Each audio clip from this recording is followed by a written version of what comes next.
much. All righty, hold on a second.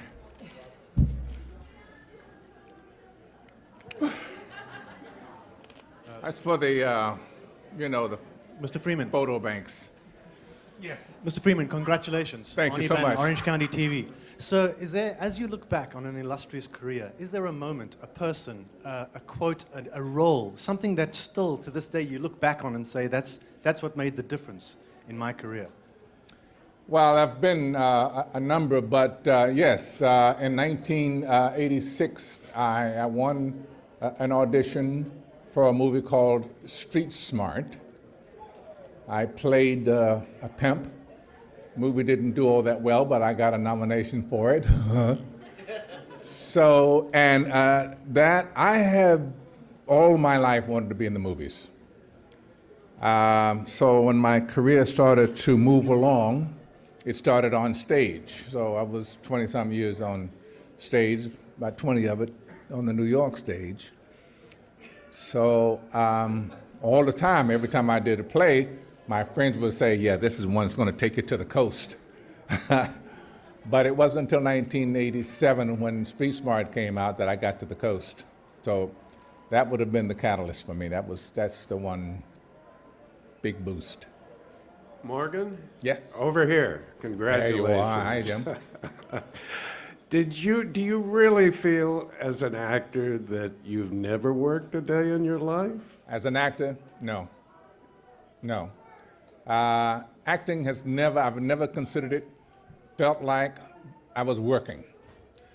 Rehearsing, kind of, simply because I remember doing a little play in New York when we were doing what we call dungeon theater. That is, you just find a basement somewhere or somebody's living room and you put on somebody's play. And I remember going to rehearsal. We're going to make $5 per performance. We're going to do 3 performances.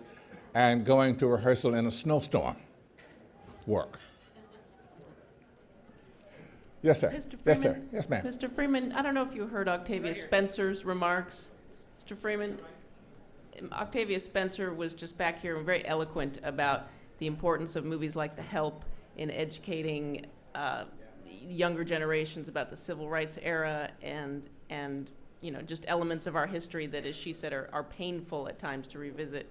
Can you comment on that and about the role that, if you think that your films have played any role in sort of enlightening audiences about things like civil rights and discrimination? I could talk about it, but I wouldn't say anything interesting. I think when I was growing up, and I think it's still true, one of the more effective avenues for learning American history was movies. I was always a big reader when I was a kid, but then movies were they're so impacting. And I would like to think that because of the trajectory, did I get it out? Trajectoroi, of my career, that I might have had a little input in some of America's history and some of the changes that have taken place in our industry here in Hollywood. How was that for an answer? Morgan, Huh? congratulations over here. Thank Congratulations. Thank Well, you. very well deserved. One of your first roles was on Another World. I was wondering if what you thought about the death of the genre. Soaps used to really portray minority characters before After mainstream. 100 years, I think it was probably time to go. Really? Wow. Wow. Oh, okay. Sir? Thank you. Thank you. You don't need that thing. It's not working. Am I going? Now No, you are. sir, Now you are. Mr. Freeman, congratulations on your great career. Thank you. I want to ask you about that poker face, though, that you had when Helen Mirren was presenting to you, and she was just trying to get a laugh, or she was cracking some jokes, and you were very serious. What was going through your mind while Ms. Mirren was presenting? She had no idea how chagrined I was How chagrined? Yeah, that in all of my career, I never got a chance at her, just once. I've been a big fan of hers from the time she was doing Prime Suspect on English television, and I've given anything to have a shot at her more than once. She's an extraordinary actress, extraordinary. Sir, to your right. And I'm working on getting something for us to do. Mr. Yes, sir. It was such a sweet moment on stage between you and Sidney Poitier. Can you tell me, what did you two talk about backstage? What was it like to be up there with him, have him be part of this moment for you? Sidney Poitier represents my guiding beacon in life. When his career cranked up, I was a teenager and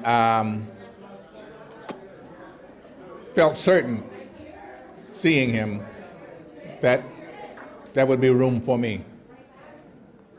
So I have always said to him and to the world at large that most of us need something to guide ourselves, something to hang our hopes and dreams on. And Sidney has been my beacon, my guiding star.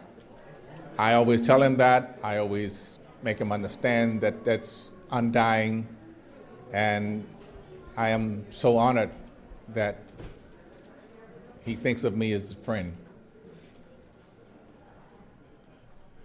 Thank you very much, sir. You're welcome. Thank you. All right. Thank you all very, very much.